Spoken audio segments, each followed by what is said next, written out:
What is going on, Trash Talkers? We are back with another episode for you. Today, we are going to start off by giving our predictions for who will win each of the NBA season awards after the league announced that they will be opening voting based on the gameplay that we've already seen this season. Next, we're going to discuss Antonio Brown's tweets, who has now once again retired from the NFL, and figure out whether he is actually just pulling a stunt or if he's done from the NFL for real this time. Next, we're hearing some rumors out of Houston that Deshaun Watson may not want to stay with Bill O'Brien and the Texans organization. We're going to dive deep into some of those rumors and see what fits would work best for Deshaun Watson and which teams should try to package a deal to go and grab the star quarterback from the Texans. And finally, baseball is right around the corner. We are just hours away from baseball starting up for the 2020 season. Opening day is here. We're ready to kick it off. First sports that we've seen outside of the UFC since, late March? I'm excited. I don't know about you guys. All that and much more coming your way right now. Nick. I can't believe it. It's finally here. Sports are back. Sports are back. And I'm loving every single minute of it. I'm not ready to count my chickens before we actually see some play. You know, we've seen. I feel like my chickens have already hatched. We've seen some scrimmages, but you know, we never know what's gonna happen. We never know anything can happen up until the 11th hour, and I'm very skeptical. I'm holding out. I'm waiting for something wrong to happen. Well, we'll get into baseball in a second, but. I want to talk first about the NBA, and I think a lot of news has been surrounded about the NBA. Obviously, they're coming back. We expect them to be back next month, I believe. So, you know, at this point in time, the league announced that all season awards, including Sixth Man of the Year, Coach of the Year, MVP, so on and so forth, all are going to be awarded to players based on the gameplay that we've already seen them throughout the season so far. So it's not going to count. Nothing that they do from now on will count toward those awards. With that being said, we have quite the mess on our hands to start unraveling here, and I think we have the predictions for you guys. We're gonna jump right into them, and first we're gonna start off with Rookie of the Year. I think this is a no contest, and I think both Nick and I tend to agree with this one. I have Ja Morant. I don't know about you, but the Grizzlies guard is just a phenom in the making, and I loved every second of his gameplay. Yeah, I don't think there's any, I don't think there's anything that anybody else has done that compares to what Ja Morant has done, especially for the Grizzlies. How far he's taken them in the hardest conference in the NBA. It's amazing what he's done and continues to do, and I really don't see any other option out there besides him. For sure, yeah. I mean, you know, I think if Zion was given much more of a season, obviously he had the knee injury that he had to work through on it, opening up his career, and then even RJ Barrett out in New York. Playing at Madison Square Garden for the Knicks, I think he showed some signs of promise, but there's no, I think hands down Ja Morant wins this award. I don't think anybody else even comes close. No, he came out of the gate strong. He stayed at the top of the game the entire time and didn't drop. So there was nobody that compares to him. Even Zion had to work his way up. I know he was coming back from injury, but still. You know, Ja Morant did it from the beginning and hasn't stopped. Yeah, for sure. I honestly feel like Ja Morant, he reminds me, not gameplay-wise, but just overall, like, him as a person and as a player, he reminds me of a lot of Luka Doncic. What we saw from him last year, how he's taking the league by storm. People are noticing him right off the bat. I think people are noticing Ja Morant right off the bat, and they're saying, this guy, if the Grizzlies can really put some roster pieces together, kind of like what they're doing down in New Orleans, what they're doing in Dallas with the Mavericks, I think, you know, Memphis, they could have a solid roster coming up if they can really put some pieces around Ja Morant. And I think the league is starting to take notice, and you know they don't have to watch out for them just yet, but they're definitely in the corner of their eye. They're keeping a little check on them. Yeah, definitely. For sure. So I think we can move past rookie of the year, coach of the year, which is it's an interesting award, because I think there's a lot that can be described to go toward the coach of the year. I mean, you can look at, which team had the biggest turnaround, which team had the most adversity, which is the best team, things of that nature. Which team surprised you based on talent wise, where they're doing things like that. So I hear a lot of different names get thrown out there. I want to hear, who do you have for coach of the year? Yeah, I have Mike Budenholzer. I think that what he's done with the Bucks has been absolutely amazing. The Bucks have gone far the last few years, but I think this year in particular, what he has been able to do with the weapons he has, yeah, you have Giannis Antetokounmpo, but besides that, you have a bunch of middlemen who are just helping along. That you don't have a bunch of stars surrounding Giannis like you do in either the Clippers or the Lakers. There's other teams. The Raptors have a solid steady of players that are above average, but I think with the Bucks, how far he's able to take the team and develop his players, I think they're all coming along strong. And Giannis, if you take him through the years, especially this year, I think he's made his biggest improvement.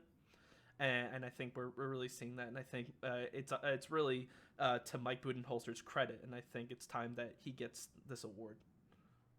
Yeah, I'm gonna go with Nick Nurse. I know you just talked about the Raptors a little bit, but I believe that Nick Nurse needs to get a ton of credit. I mean, he lost his best player in Kawhi Leonard, right, after winning a championship last year. He loses Kawhi Leonard, and then his top 6 players all missed 10 or more games this year, and he still has them as one of the top seeds in the East. I think that's an incredible job. You have to be an amazing coach to be able to get that done. There's nothing more that a coach can really do than to put the right pieces on the court and motivate them to do the job that they can do, and put them in a place where they can win. And he's done that with whatever hand he's been dealt with, and I think that needs to be, he needs to get credit for that. You talk about Budenholzer. Yeah, he's done a good job developing Giannis, but at the same time, Giannis is a superstar, and I wouldn't necessarily dismiss the pieces around Giannis. Chris Middleton is a very good piece that Milwaukee has. He's often overlooked because of Giannis's talent, and then you also have the big men, Robin and Brooke Lopez, and they have a ton of talent over there, and I just think that when you're looking at coach of the year, Budenholzer, if you want to give it to the coach with the best record, that's fine and all.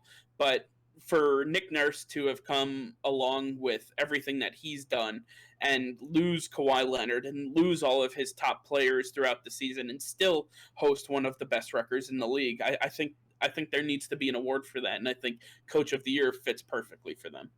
Yeah, I think the one thing that holds me back from naming Nick Nurse Coach of the Year is I see a lot of similarities between the Raptors this year and what the Boston Celtics have been over the last few years. And that they're right there, they're above middle of the pack. They're top 8 seed every year. But I haven't seen Brad Stevens get an award for what he's done, and if he's not getting an award for what he's doing, I don't think that Nick Nurse deserves an award for what he has done without Kawhi Leonard. I believe that Brad Stevens absolutely should have gotten one of those awards. I think he's been robbed one of a couple of the last years, because it just shows that people aren't giving Brad Stevens enough credit for the insane turnaround that he has had on this roster. I mean, if you think about it, the team that he started with, the team that he inherited, none of those players are on the roster anymore. Besides Marcus Smart, I think that he's the only player still around from all of the turnover that he's gone through. I mean, you're talking about players like Kelly Olynyk, Jay Crowder, Avery Bradley, Isaiah Thomas, Rajon Rondo, you name it. He has seen them all. And, to get to the point where they're hosting a record, I think Brad Stevens has an argument, but I think they're past that point at this point. The Celtics now have expectations for what their team is. Nick Nurse exceeded possible expectations because of where he was, losing Kawhi, all the injuries that he had to deal with, all the adversity that he their team sustained. I think Nick Nurse is in that position where he's exceeded the possible expectations, and at this point, I don't see a better scenario for Coach of the Year. Um, I I want to check on the next award, and that would be Defensive Player of the Year. Who do you have winning Defensive Player? Yeah, for me, Defensive Player of the Year is Anthony Davis. He had an outstanding time. I think he was a great counterpart to what LeBron was doing, and that's why the Lakers are the number one seed in the West.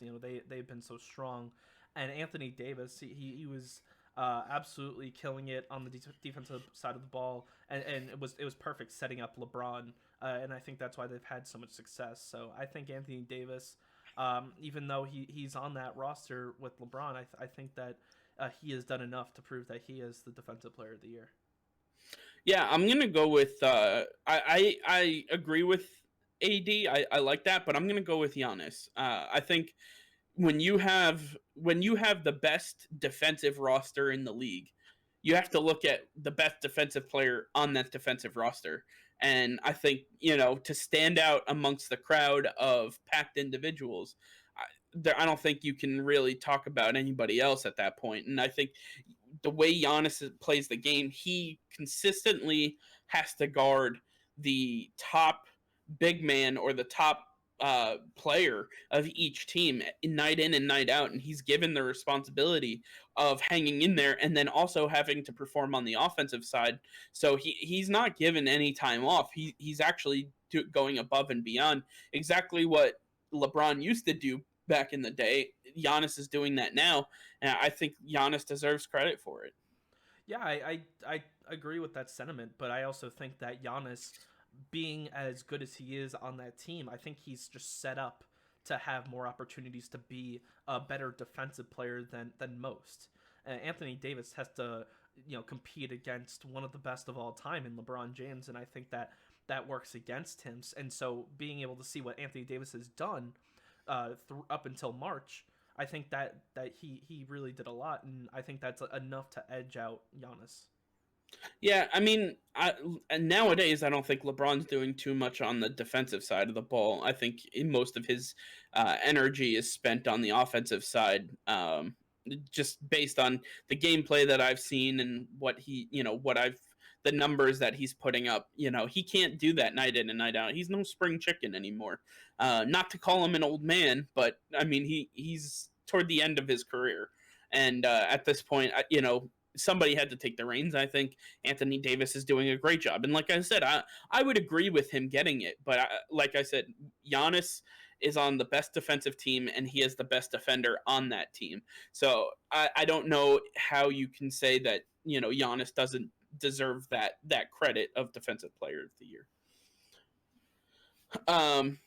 One of the most important awards that gets handed out every year, and often overlooked, is Sixth Man of the Year. So that one guy that every team wants to have on the end, at the beginning of their bench, the one guy they can count on to come off and provide some scoring while the starters take a break, rest their legs, get rehydrated, get recentered.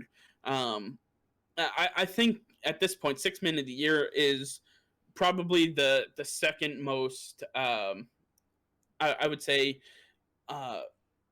affirming award. When you win Sixth Man of the Year, that means you've done something special.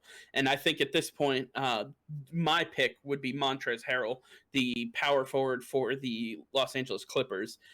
What he's been able to do coming off the bench and providing not only a defensive prowess, but he's worked on his scoring game since he's gotten the league. This is his 5th year out of Louisville, and the man is just absolutely shredding it on both ends of the court. He is providing the Doc Rivers and the Clippers exactly what they were looking for. And I talked about Giannis for Defensive Player of the Year. Well, they have a very thick bench, and for him to be able to rise above and show that he's at an elite level on that bench, you're talking about former Sixth Man of the Year Lou Williams, who's also on there, and other players like that. I think you need at that point, Montrezl Harrell definitely deserves Sixth Man of the Year. Yeah, I think you're on the right track, but I'm going to go with his teammate, Lou Williams. I think Lou Williams has shown each and every year that he is the best sixth man in the NBA. I mean, he's been named Sixth Man of the Year 3 times in his career already. And he continues to outperform himself each year.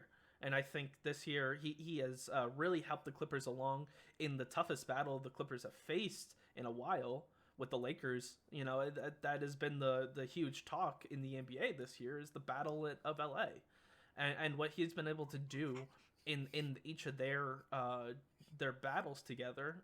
I think he's really been able to help them, and even outside of playing the Lakers, he's been a huge piece to the puzzle that they have with it, especially when they lost Paul George. He was there. You know, when Kawhi has missed some games, he's been there. You know, he's very consistent, very reliable, and you can always count on him. And I think that he is again deserving of this award. Yeah, I mean, Lou Williams is a great pick. Obviously, he knows what he's doing. He's won it 3 times, as you so eloquently mentioned. I think at this point though, Montrezl Harrell, what he does on both ends of the court, you're talking about Lou Williams' scoring ability and his ability to help press the ball on the offensive side. That's great, but Harrell does it on both ends of the court. And I think that when you're looking at Sixth Man of the Year, you need somebody who can basically be an extension of your starting cast. And when I look at some of those six men, I'm looking at Lou Williams, Montrezl Harrell, Marcus Smart, those guys that you can really rely on to score and play defense and just be a bridge for when you need for when you need your starters to come off the floor. But again, this is a situation where either Lou Williams or Montrezl Harrell could make a case and win it over the other.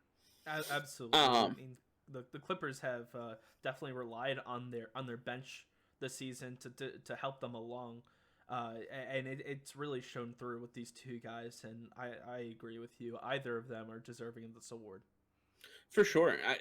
My argument for the Clippers winning it all was the fact that their bench depth is so much further than where the Lakers are, or even where the Bucks are at this point in time. I truly believe that the Clippers have the superior bench, and they have the defensive prowess, they have the scoring, they can do it all, and I mean, we're seeing that with this debate right here, Montrezl Harrell and Lou Williams. I mean, you're splitting, you're just splitting hairs with the two of them at this point. So honestly, I think it's a toss up between the two. This one's an interesting one because we didn't really get to see a whole lot of gameplay. So it's going to be tough, but most improved player award. Who do you have? Yeah, so I have Luka Doncic, and like you said, this is a hard one to judge because we only got a little over half a season. So I'm gonna go with Luka Doncic because of how dominant he has been this season, and he just continues to get more dominant season after season, and this year especially, he has really improved, and it's not even to the help of Kristaps Porzingis who came along towards the end. He was really carrying this team along in the beginning of the season, and he really has shown that he is a leader. He is the guy you're going to build around for the rest of his career. He is going to take this team far, and he is already showing dividends. Showing dividends for the Mavericks as to why he was the right choice in the draft. And I think his improvement, his continuous improvement, is worthy of this. Yeah, I'm gonna Luka. I mean, I don't know how much more he showed improvement. I think he's on a trajectory, and I think what we expected him to hit the levels that he was hitting, and at this point, he's on a superstar trajectory that is going to lead him to different heights. I'm looking more at a player who didn't fulfill expectations and has finally shown the promise that they were given. And I think at this point, I'm going to have to go with Brandon Ingram for the New Orleans Pelicans. I think Brandon Ingram, who was part of the Anthony Davis trade to the Lakers, or from the Lakers, I should say, Brandon Ingram has shown that he can be a number one option. I mean, I believe he was the number two pick coming out of the draft, and he was just an incredible talent in college. And then coming into the league, he kind of fell off with the Lakers a little bit, starting to find his footing, and then LeBron got there, and he just didn't fit what LeBron was trying to do in LA. And now he's been given a second breath, if you will, in New Orleans, and he's shining with some of his former teammates. Might you add? Talking about Josh Hart and Lonzo Ball, but then you added Zion Williamson, and the man is just Brandon Ingram is just a scoring machine. He's going to have to bulk up a little bit to take some of the wear and tear of the NBA season, and as he gets older, people are going to start to notice him, and they're going to start physically challenging him. So I'd like to see him bulk up a little bit more. But he's got the 3-point range. He can score at any point inside the paint. His drive game, his transition game is incredible. He's honestly just one of those players that I think he just got a slow start, and I think he's shown the improvement that he needs to win this award this year, and he's putting people on notice, just like Ja is with the Grizzlies. Brandon Ingram is with the Pelicans.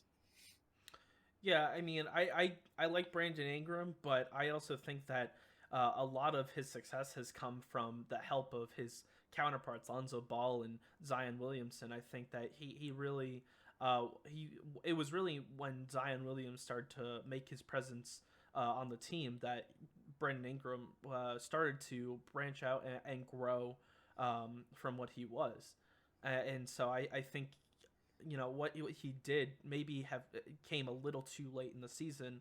We are dealing with a shortened season. I think it just wasn't long enough to show that he's worthy of most improved player. I think going with somebody that may have been at a higher level but has just blown up into this complete superstar like Luka, I think that in its own, I think you just need to figure out where they started and where they're at now, and that'll really tell you who is most improved. And to me, that still is Luka Doncic.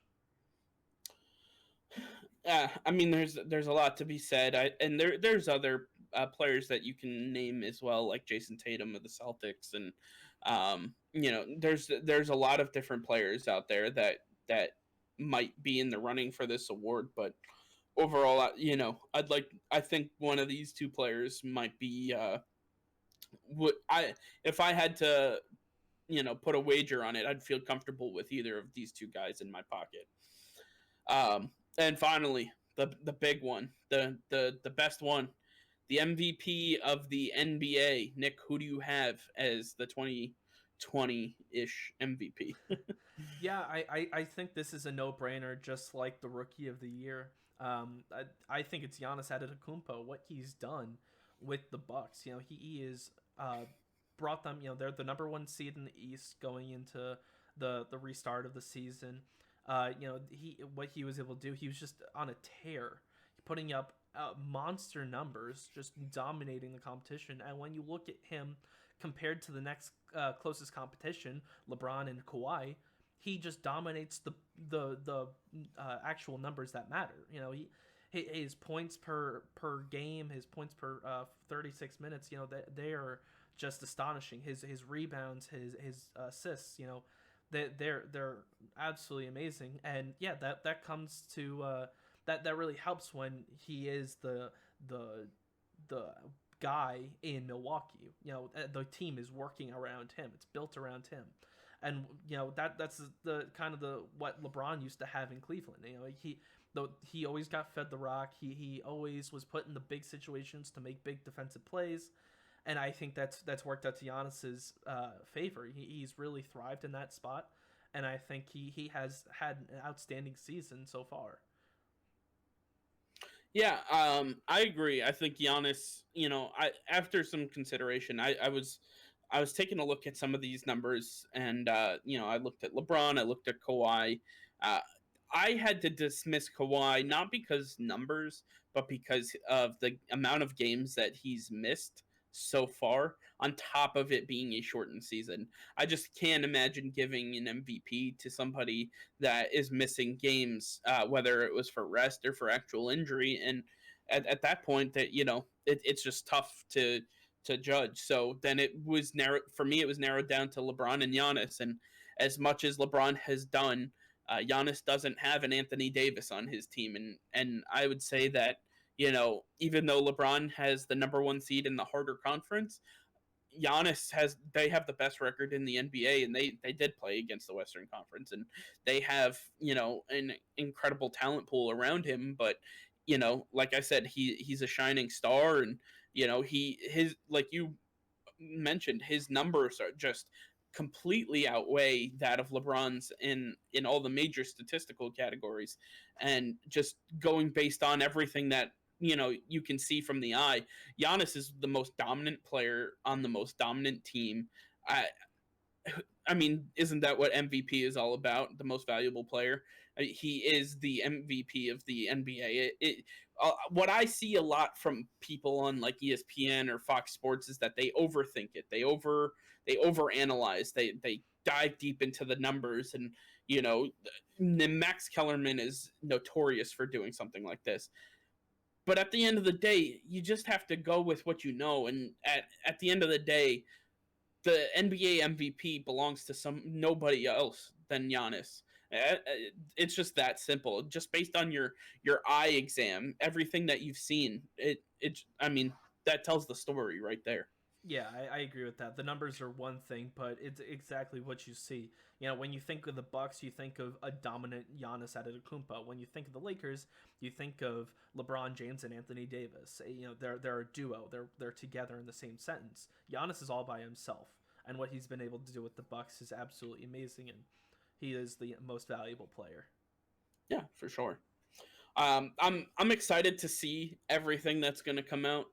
Those are all of the awards that the NBA will be awarding, and they're going to start voting. I believe some news came out about that earlier today. That they're going to start voting in the next couple weeks, and I'll be interested. I know that Adam Silver will be announcing all of the picks, or sorry, TNT will be announcing all of the picks with Adam Silver during the playoffs. So at least we will get to see it before the season is over, before everything starts to dissipate for the time being. And obviously, with the delayed schedule that we're dealing with, things are kind of just thrown together at this point, hoping for the best. But in all, I think we're at a good spot for this. So, all right.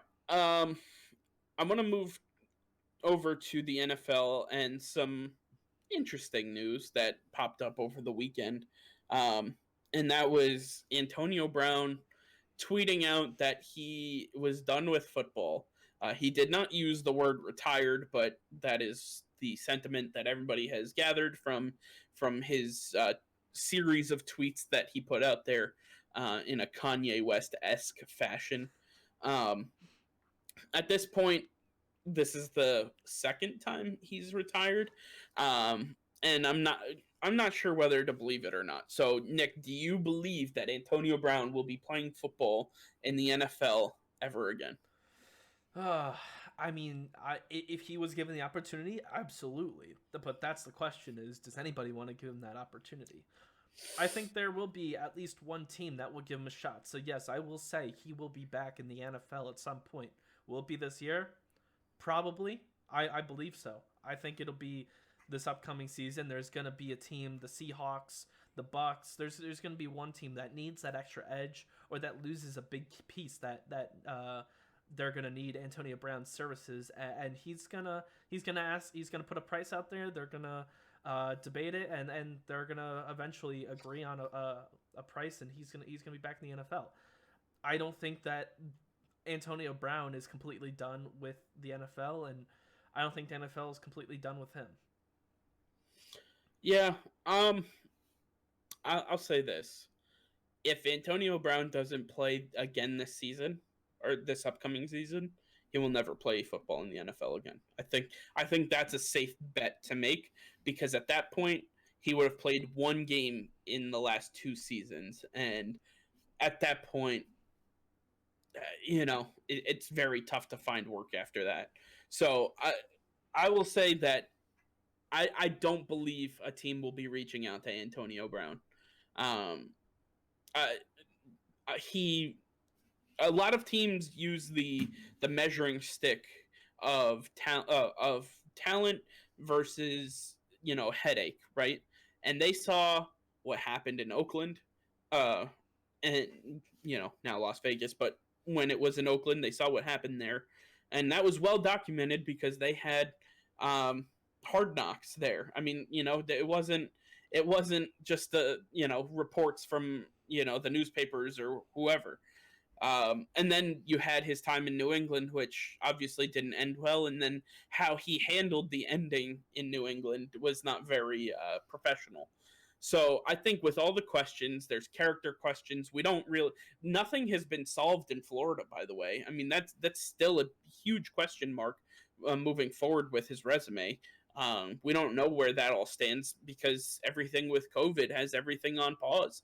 And, it's just, I think it's dissipating his career at this point. I think that's why he made the announcement that he did, is because he knows that with this up in the air, I don't think he's going to be able to get another shot in the NFL. And like I said at the beginning, if he doesn't get a shot this year, he will never get another shot again. I mean, I still follow Antonio Brown's socials, and I see him working out every single day, whether it's in the weight room or if it's on the field. He's always doing something to help him stay in tip-top shape, and I bet he's in better shape than most of the wide receivers are right now in the NFL. And I think he's going to continue to stay that way, no matter if he's on a team or not. He's been out of football for almost a year now, and he's continued to put in that work no matter what. And I think that's just an inner drive that's never going to go away for him. And I don't think he's ever going to call it quits, even if it's past this year. I think he'll stay in the one of the best shapes any wide receiver can stay in, and I think he'll always be ready to go at any call that comes his way. Yeah, I just doubt that the call is going to go his way if it comes down to him not being able to play this year, because when somebody is out of the game of football for a year, look at what happened with Le'Veon, right? Le'Veon took a year off because of his contract dispute with the Steelers, signed with the Jets, and he had injury issues, and people were it was nervous for him to take a hit. They were struggling with that. You take somebody like Antonio Brown, and if he's out of football for 2 years, I mean, it's just amplified at that point. I don't foresee him getting another job if he doesn't work this year. And like I said, with everything else in the air, I don't see him getting a job this year. Yeah, I mean, if we go back to Le'Veon Bell and what he was doing, I mean, we saw him on jet skis, we saw him vacationing in Cancun and all these different places. He was still working. He was still working out. He was not working out as hard as Antonio Brown does. And Antonio Brown doesn't take a day off. He doesn't quit. Now, I think if it wasn't for what happened off the field, he would have worked out perfect in Bill Belichick's system. It just didn't happen that way, and I think everything is starting to settle down around him, all that noise, and I think eventually there's one team that's going to need his services, and he'll be ready to go whenever they call. Yeah, I mean, he's not the only top free agent wide receiver, though. You still have Josh Gordon, who's still available, and you have we're talking about Antonio Brown here. He's the top 3 wide receiver of all time. Whoa. That's definitely a debate for next week, because there is no shot that he is a top 3 receiver of all time. We will get into that another time. Chalk that up for damn sure. Let's do it. I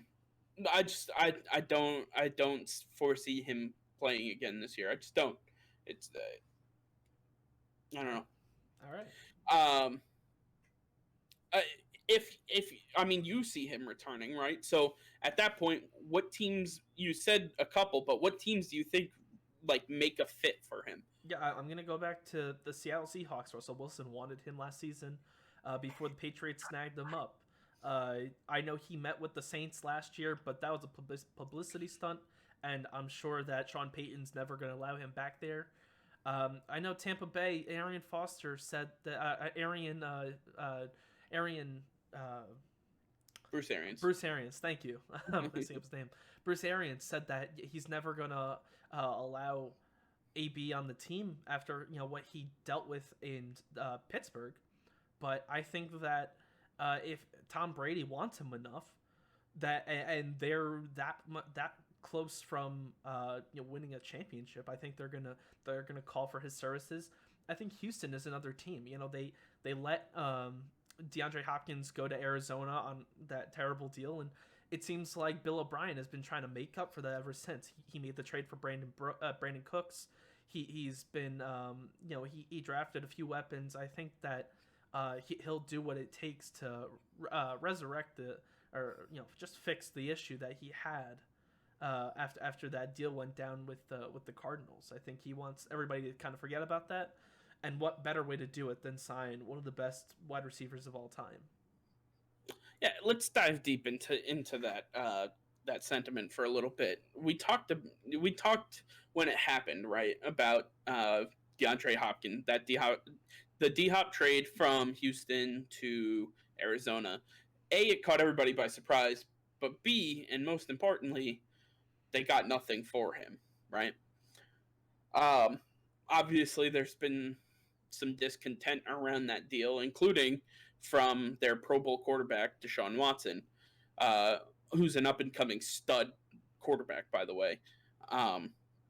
At this point, there's some rumors that, Deshaun Watson doesn't want to be in Houston anymore. He believes that Bill O'Brien has proved incompetent as a GM, which I think we can all agree with. And that, essentially he doesn't want to be with the Texans organization. He wants to move on. Obviously, he's still under his rookie deal. He has to play out at least one more year, if not two.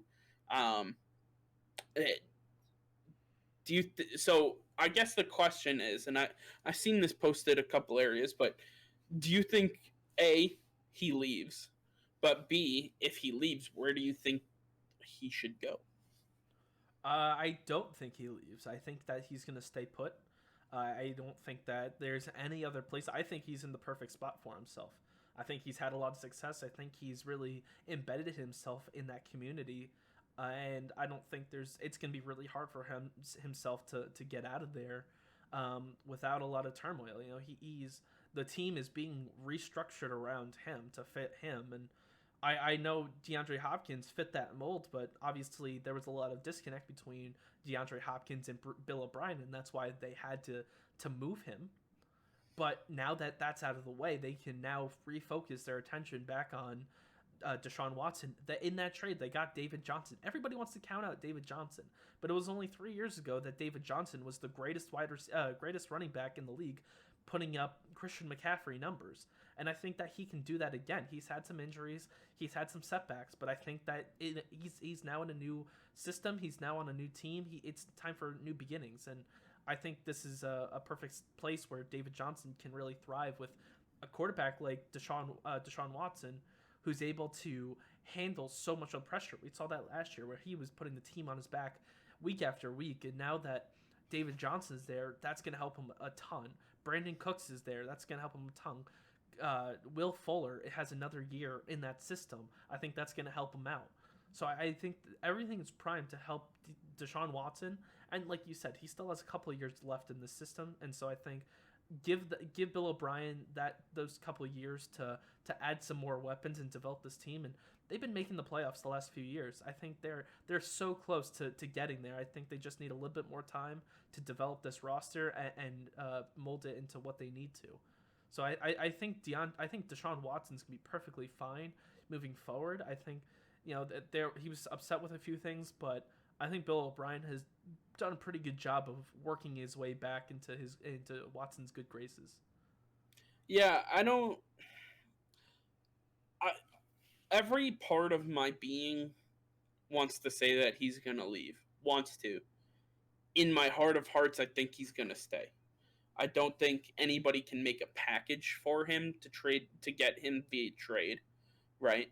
Um, and I don't believe that anybody is going to like. I don't think he's going to take the free agent visit tour, if you will, that big free agents take throughout major sports. I don't think he's gonna get that treatment. So I think he ends up staying in Houston. With that being said, there are some very interesting rosters that could utilize his talents. And I think of one that just built a brand new stadium that would be incredible to have him, and that'd be the Silver and Black, the Las Vegas Raiders and Deshaun Watson, with John Gruden at the helm, and the plethora of freaking wide receivers that they plucked from this draft, the speed that they have on that roster, paired with Josh Jacobs in the backfield, it would be absolutely incredible. You have Darren Waller at tight end, who's just an absolute stud, who goes up and gets the ball every single time. They're building a team out there in the desert, and I think at this point that'd be an incredible stop. There's a couple others that I could truly see him thriving in, and one was Chicago. I could see him if he was a Bear. I could see them starting to focus a lot of their focus on getting him better weapons. Right now, they have Nick Foles. They have Mitchell Trubisky. That there's a saying in the NFL: if you have two quarterbacks, you have no quarterbacks. I don't think the Bears have any quarterbacks at this point. So, I mean, besides the 85 tight ends that they have on the roster, there's nothing else that they have that really scares me on the offensive side of the ball. If they got Deshaun Watson, things change in an instant. So I'd like Chicago as an option. And then there are a few others, but a lot of people have thrown out the possibility, and I'm not just saying this, but New England as a possibility. If the Cam Newton experiment works, New England could always be a possibility. Again, I don't believe this is going to happen, but could you imagine Deshaun Watson and Bill Belichick and Josh McDaniels building out that roster and everything that they've done to put weapons in the offense, young weapons? That'd be an incredible feat. And if the Cam Newton experiment works and he moves on and signs a big free agent deal, I mean, Bill O'Brien, he may not trade him, but Deshaun Watson may want to play for another Bill, and that's for damn sure.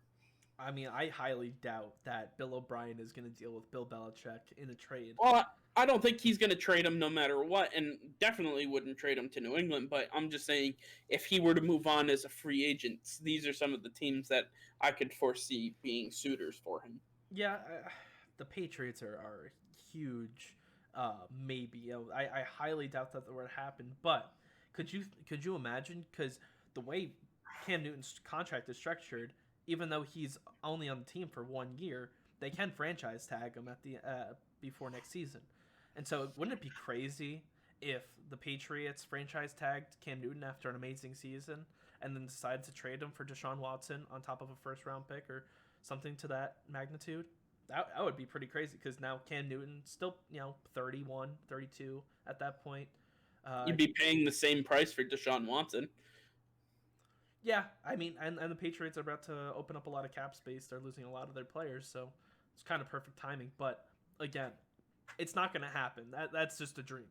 But it's nice to think of the what if scenarios. Yeah.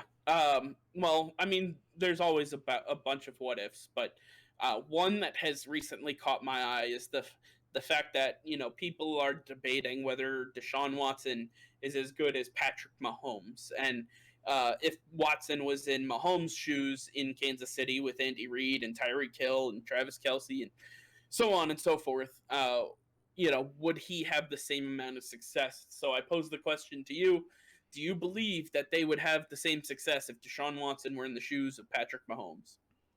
Well, I mean, if Deshaun were in Patrick Mahomes' shoes in Kansas City with those weapons, yeah, I think he'd have very similar success. If not, I think he might even do a little bit better.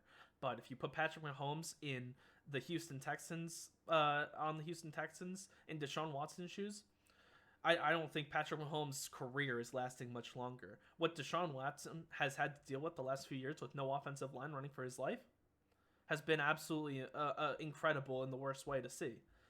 And to imagine, we saw what happened with Patrick Mahomes last year. He had a weak offensive line, was almost out the entire year with dislocated knee. I mean, he got his ankle stepped on left and right, and it was 10 times worse in Houston. So to imagine Patrick Mahomes in that situation, I think he would have suffered a lot more injuries. I think he's just not as durable as Deshaun Watson is. I think it would have been a horrible place for him to be, and I think it would have had a horrible impact on his career. So what about the specific scenario of Watson being in Kansas City with Andy Reid and those boys? Yeah, I mean, I would expect the same output. I think that Deshaun Watson would have returned them a Super Bowl this past season. They may even have done it the previous year. Not to say that Patrick Mahomes was the reason the Patriots moved on to Super Bowl 53. It was Chris Jones, or D Ford, sorry. But I think that Deshaun Watson would have been able to do a little bit more in that game, or even in that season, to get them past the Patriots. So I think he possibly could have returned 2 championships already. Yeah, I mean, I don't know if they're different players, right? They have different skill sets, obviously, but they can do a lot of the same things. They have different, throwing patterns where they can sidearm the ball 50 yards down the field. Patrick Mahomes does it with such flair and tenacity because he's in an offensive system that, with one of the greatest offensive minds in NFL history in Andy Reid, you have one of the best offensive coordinators in the NFL in Eric Bieniemy. You have incredible talent around you in Tyreek Hill, Travis Kelce. Name your running back, because he's had a bunch of them that have worked out really well, and a decent offensive line. But he's had plenty of talent. And then they added last year Mecole Hardman and Sammy Watkins. They've had.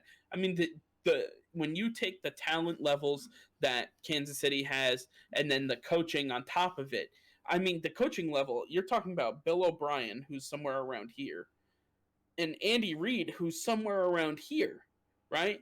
They're completely different. And Andy Reid is a player's coach. He fits his offensive schemes to fit the strengths of that quarterback. We saw it with Donovan McNabb in Philadelphia. We see it again with Patrick Mahomes in Kansas City. Andy Reid is a special breed. He's a special coach. I think that if Deshaun Watson was there, they'd have the same exact success that they've had. I don't think it'd be any different, honestly. I think it would have ended up, they would have competed for a championship 2 years ago. They would have won the championship last year, and it all would have been the same.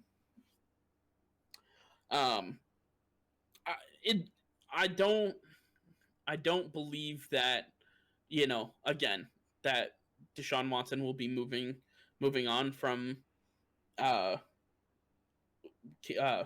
Houston. But at the end of the day,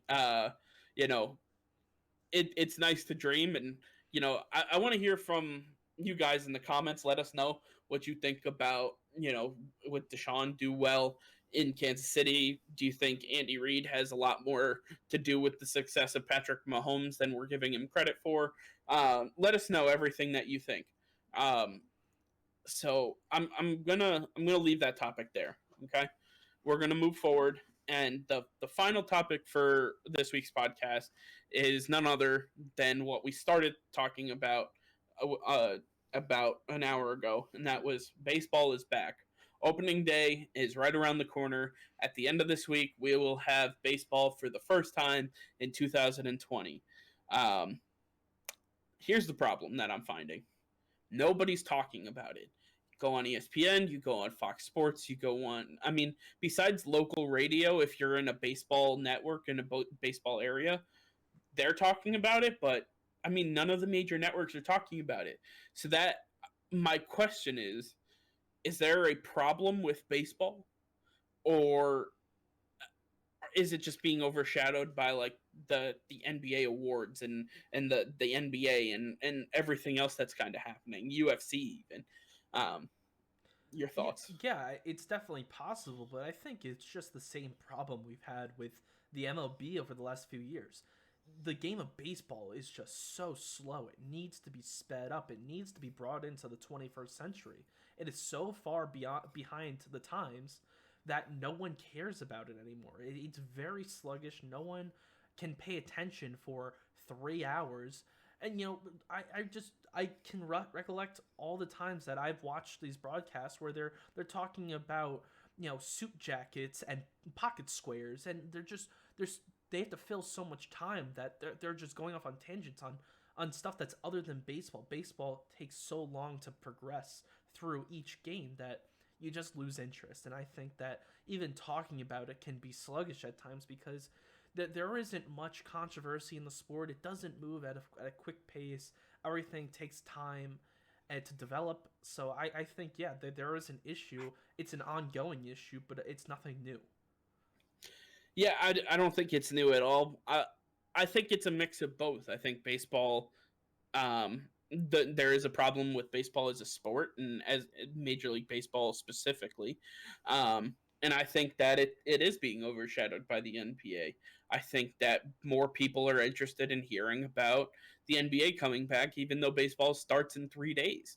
I think that more people are interested in who's going to, contend for these NBA awards than who's going to be playing, or who's starting their rotation and, things of that nature. I think baseball is in a very difficult predicament because they haven't updated their game in, I don't know what, 100 years. I mean, it's the oldest game. It's referred to as America's pastime, and I think that's what it is. It's past its time. It's past its prime.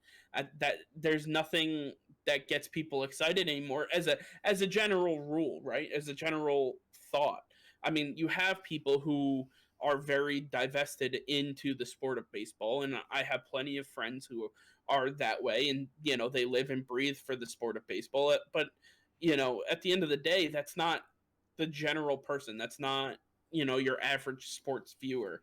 And even for us who are pretty well versed in sports, I'm happy, but I I'd much rather watch football. I'd much rather watch basketball. I'd much rather watch playoff hockey over the baseball season coming up. And I'm not a big hockey fan, but I truly enjoy the sport a lot more than I do baseball at this juncture. Um, I, I don't really know where else the sport can go or what it can do, but I don't get paid the millions of dollars to figure it out either. So Hey, there's hundreds of thousands, if not millions, of baseball fans around the world that have put out such great ideas on how to improve the sport. But it's the people at the very top of the MLB who just don't want to listen and don't care to change the game because the numbers they're pulling in, the viewership and the revenue continue to go up. And until that either staggers or goes down, then they're not going to listen at all. You need their pockets to start hurting in order for them to change and make the changes that we want to see. That's the only way it's going to happen. Yeah, I mean, when you talk about commissioners, we went from Bud Selig to Rob Manfred, and all they've done is either one of them they kept moving forward. That like they didn't progress the sport. They didn't do anything. They kept the status quo. All they did was just keep everything the way it was, and you know you're obviously going to have your anchor franchises like the Los Angeles Dodgers, the New York Yankees, and the frivolous fan bases like the Boston Red Sox and the Mets and the Chicago Cubs, right? But then what is a team like the Milwaukee Brewers or the Kansas City Royals, like what those teams are suffering the most, and like people, when you talk, like, let's just take the Royals, right? If you're in Kansas City, what are you thinking about right about now when it comes to sports? Thinking about the damn Chiefs. Mm-hmm. And it's not even closer to football season. You have so many other things going on, but the Royals are the last thing that are on your mind at this point. And I think that baseball has a lot of work to do if they want to become relevant again, especially with the youth, because it's such an older generational sport that their average audience continues to grow in age, and that's not good. The NBA's average audience has gotten younger. The NFL's average audience has gotten younger. They're retaining the information because it's a faster paced, not only society, but just for the sport in general. People are uh, they take in content much faster and much more. There's so much more going on, and like with an NBA game, right? Like I I know that there's going to be timeouts and things like that. With baseball, you throw a pitch, it's a ball, and you wait another minute, and then there's another pitch, and there's a strike, and like each at bat is 6-ish minutes. I mean, roughly, and it's a struggle. It's a struggle for the average fan to watch, and I really do hope that they do something to speed it up because there's so many good things about the sport of baseball. I love going to a baseball game. I love playing the sport of baseball, but I don't love watching it on TV. I don't. Um, Obviously we got off on a little tangent there, but Nick, I want to know what you think. How do you think since the baseball's the first one coming back after everything that's gone on this year? What are your expectations for how the season will go? I mean, I expect it to go just like any other season. I don't expect an increase or an extreme increase in viewership. I expect a little bit because it's the first sport back. It beats NBA by a little bit. So I expect a little bit more people to tune in, especially I think it's the 23rd and the 24th, which are the opening days of baseball. So I expect a lot of people to tune into those, and then everybody's gonna be like, oh yeah, that's baseball. That's why I don't watch. You're gonna be watching from 7 p.m. to 11 p.m. or 12 p.m. Maybe we'll get a 19 inning game that goes till 5 a.m. There's just what the sport of baseball. There's no end in sight possibly, and there's no time limit. I think that's the big factor is there's no time limit. So I think that it's just gonna be like any normal baseball season. You're gonna after the first couple days, it's gonna be you're gonna have your loyal fan base, and then you're gonna have your average viewers. Coming in every so often just to check the score. I don't, that it's gonna be just back to normal, nothing more. Do you think they're gonna get through all 60 games? Do you think that there's Like gonna be a stoppage? spike? Yeah. Do you think there'll be a stoppage or something that's gonna hinder them from getting through the season that they have planned? I would be very surprised if I would only expect them to stop the season. Same goes for basketball. I would only expect a stoppage if there was a spike in cases or if someone got an entire team infected. I would think that's the only way that the season gets put on hold again. But otherwise, if everybody stays healthy, no matter what's going on in the outside world, if they can maintain themselves and stay COVID free, I think that the season will go on and they'll be able to complete the 60 game season they have set in front of them. For sure. I'm right there with you. I think the way things are going, they should be able to finish out or play the full 60 game schedule. But it only takes one bonehead to screw everything up. We understand that. We know everything about that, and for their sake, I hope it doesn't, because baseball, like we've just went on about, they can't afford to fall back any further than they already are in the eyes of sports fans. So at this point, they really need to try to get as much TV time as possible while everything else is still working its way back. I think I just want to go over this one more point. I think baseball struggles with not marketing their top players the correct way. I mean, they had Derek Jeter for the longest time, and you knew who the top players were when we were growing up. But right now, if you asked an average fan, who is the best player in Major League Baseball, they probably couldn't tell you. They don't market players like Mike Trout or Mookie Betts. They focus on small.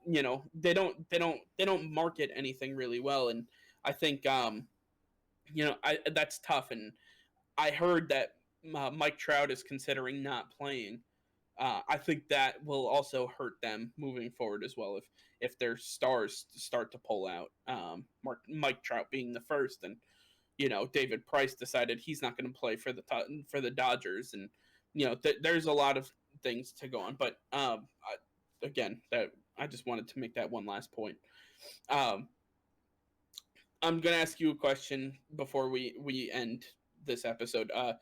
Did you watch any of the baseball that we've seen so far? So any of the scrimmages? I didn't watch any full games.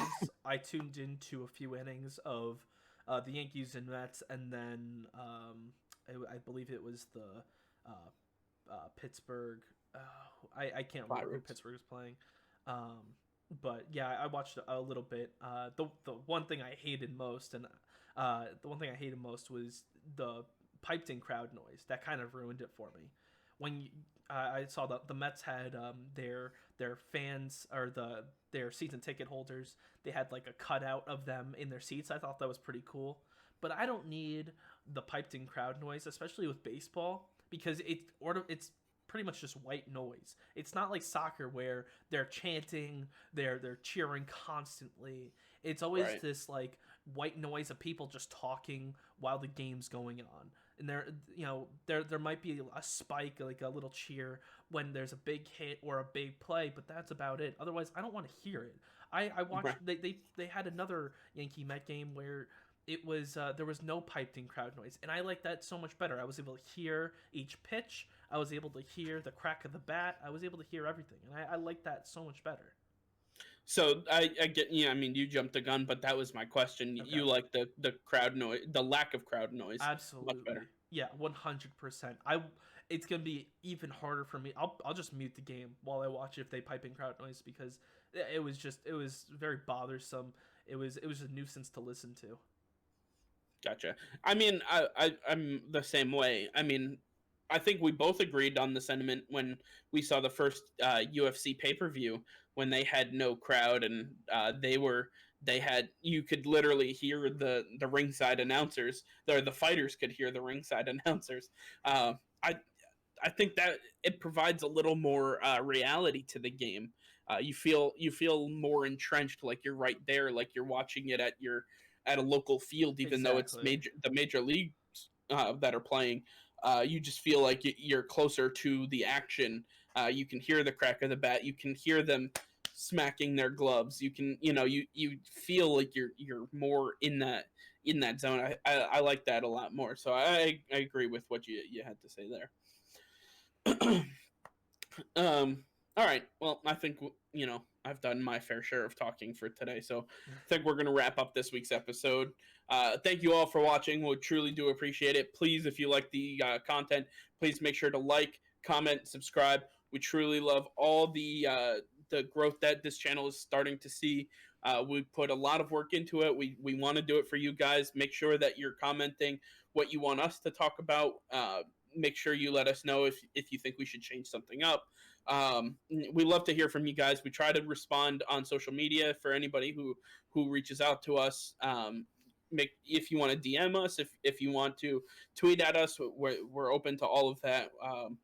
But we truly do appreciate everybody that's helping this channel grow, and we hope that you guys continue to support us as we move forward and try to make this into something special. So have a great week. We'll catch you next time. This has been